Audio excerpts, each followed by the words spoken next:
Varicose veins are an abnormal bulging in the lower extremities in the legs, usually caused by venous insufficiency or venous reflux.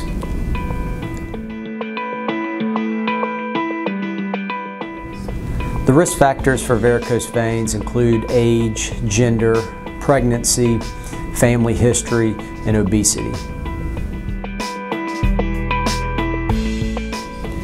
The symptoms for venous insufficiency can be very broad.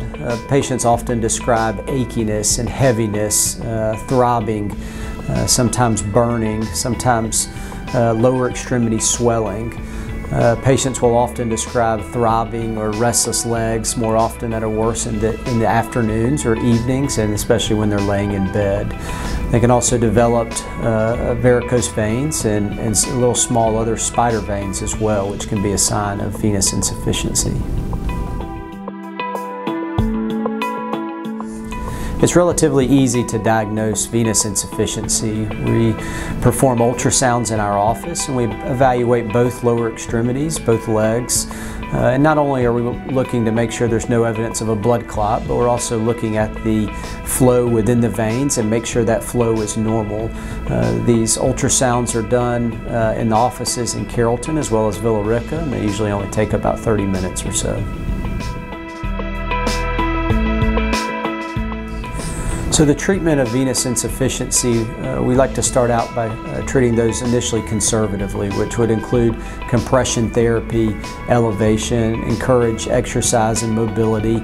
And if those don't work, then sometimes we can progress to ablative procedures where we actually go in and seal off those veins that are abnormal and that don't work as well.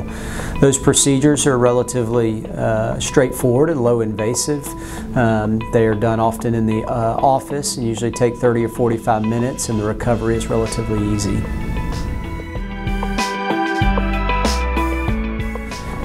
You should see one of our physicians here at Tanner Vascular Surgery if you notice varicose veins or reticular veins in your legs, and certainly if you experience any symptoms consistent with venous insufficiency, which may include burning, achiness, throbbing, pain, swelling, and certainly symptoms that progress throughout the day, even muscle cramps and restless legs that are worse oftentimes later in the day and in the early evening.